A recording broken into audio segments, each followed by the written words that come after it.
Sexy मालिश। ये कहानी बहुत ही ज़बरदस्त कहानी लेकर आए हैं। बस आपके मनोरंजन के लिए ये हम कहानी लेकर आए हैं। हमारा कोई इरादा नहीं है किसी को ठेस पहुंचाने का। तो मनोरंजन के लिए ये कहानी सुनिएगा। अच्छी लगी तो कमेंट करना, लाइक करना, चैनल को सब्सक्राइब कर लेना। प्रोफेसर जनार्दन के घर से निकलकर मैं यूं ही अनाप शनाप विचारों में खोई सड़क पर बढ़ती चली जा रही थी। अभी न जाने समय से क्या क्या बातें करती थी। तभी एक सैलून दिखाई दे गया, जिसे देखते ही मन में एक अनोखी योजना पनपी और मैं उस सैलून की प्रविष्टि हो गई। अजाम से बोली, मेरा हेयर स्टाइल चेंज कर दो। अजाम ने मुझे गौर से देखा, फिर इशारा किया कि मैं उस कुर्सी पर बैठ जाऊं। मैं बैठ गई। फिर 10 मिनट में ही मेरे बालों में उसने एक नया लुक दे दिया। जब मैं उस हजाम को पैसा देने लगी तो वो मुझे घूरते हुए बोला, न जाने क्यों ऐसा लग रहा है कि मैंने आपको कहीं देखा है, पर कहाँ देखा है बस याद नहीं आ रहा।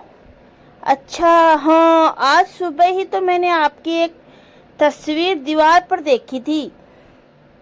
आप तो इतनी भोली और मासूम है, भला पुलिस को आपकी जरूरत क्यों हो सकती है? ये पुलिस वाले भी कितने कमीने होते हैं, अच्छे भले आदमी को भी अपराधी कर देते हैं। अजाम ये कहकर हंसने लगा। ये मर्दाना हेयर स्टाइल तो आप पर और भी खिल रही है मैडम। क्या एक मासूम और हसीन चेहरा भी अपराधी हो सकता है? मुझे तो नहीं लगता कि हो सकता है। मुझे क्या पता, लेकिन इतना तो जरूर है, अपराधी कोई भी चेहरा हो सकता है। ये कहते हुए मैंने उसे पैसे दिए और वहाँ से हवा की तरह निकल गई। मुझे उससे कोई बात करनी नहीं थी और चेहरे पे नहीं लिखा होता कि ये अपराधी है या निर्दोष। अब मैं सड़क पर तेज गति से भाग रही थी, तभी मैं किसी से टकराई और धड़ाम से एक तरफ जा गिरी। संभल कर जब उठी देखा तो एक भारी भरकम मोटी महिला से मैं टकरा गई थी। वो एक मोटी औरत थी जिससे मैं टकराई। उसने आगे बढ़कर मुझे उठाते हुए कहा, बड़ी खूबसूरत हो, लगता है कोई तुम्हारा पीछा कर रहा है। इतनी खूबसूरत होकर भी तुम भाग रही, तो इसका मतलब यही होता है कि कोई तुम्हारे पीछे जरूर पड़ा हुआ है। अकेली जवान युवती के लिए ये दुनिया अब कहाँ रह गई। अकेली औरत घर से बाहर निकालना मुश्किल हो गया है। तो मुझे लगा कि मुझे आपकी सेवा करनी चाहिए। मैं औरत हूँ, इसलिए तुम्हारा दर्द समझ सकती हूँ। तुम्हें छुपने के लिए आसरा चाहिए तो मेरे साथ चल सकती हो। मैं मजबूर और दुखी महिलाओं के लिए एक मसीहा हूँ, जिसे मौका पाकर मैं प्रोफेसर जनार्दन की जेब से उड़ा लाई थी।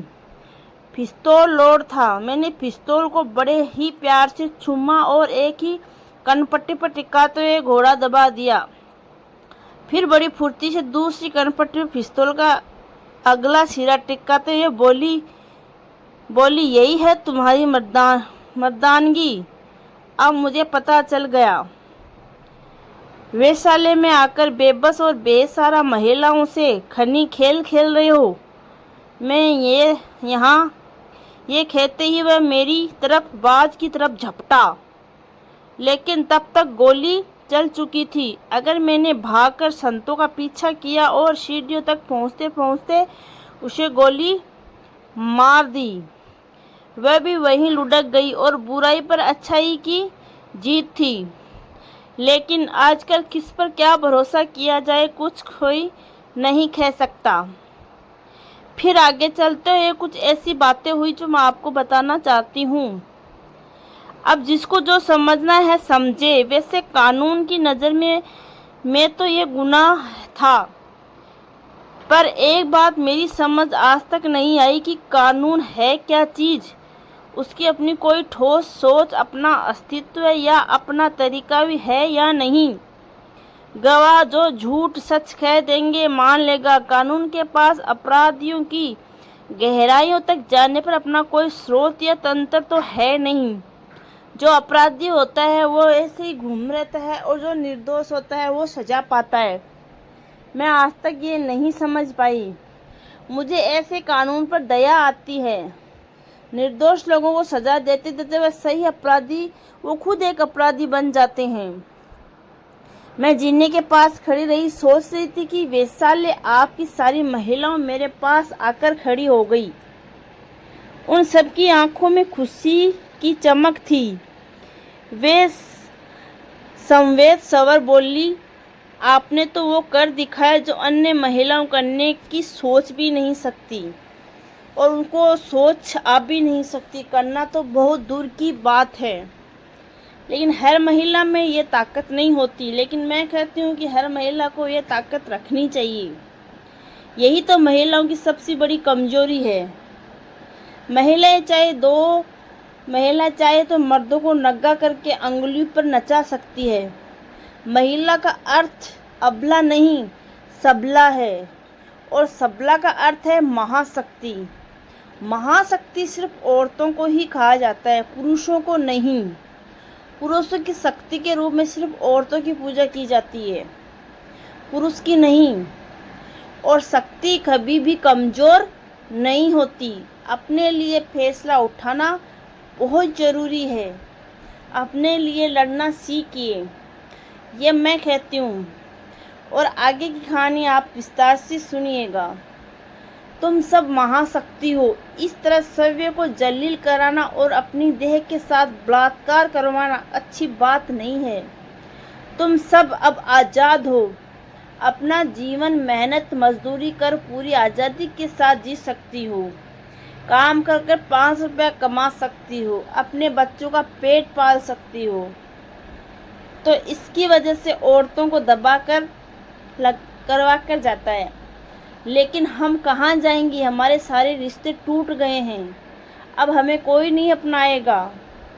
अब हम कहाँ जाएं और कहाँ नहीं, मुझे कुछ समझ में नहीं आ रहा। तो ये कहानी का फर्स्ट भाग था। सेकंड भाग जल्द ही लेके आएंगे, क्योंकि कहानी बहुत ज़्यादा लंबी हो जाएगी, तो इसकी वजह से। और ये कहानी बस हम एक आप लोगों को सुनाने के लिए, आपके मनोरंजन के लिए, एक औरत की महाशक्ति क्या होती है उसकी लिए आपको बताने के लिए हम आए हैं। अच्छी लगे तो ज़रूर बताना, इसका सेकंड भाग ज़रूर लेके आएंगे। और अच्छी नहीं लगे तो भी कमेंट में लिख देना। चैनल को सब्सक्राइब कर लेना ऐसी कहानियों के लिए। तो ये थी एक लड़की की कहानी, एक औरत की कहानी जो महाशक्ति होती है। शक्ति वही होती है जो अपनी रक्षा कर सके, दूसरों की रक्षा कर सके।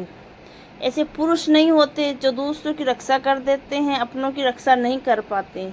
ऐसे ही औरत भी खुद की रक्षा कर सकती है। हमें किसी के मोहताज की ज़रूरत नहीं है, हम किसी के मोहताज नहीं हैं। तो ये कहानी का विस्तार यही है कि बस अपने लिए लड़ना सीखिए। तो चलिए लाते हैं दूसरा भाग।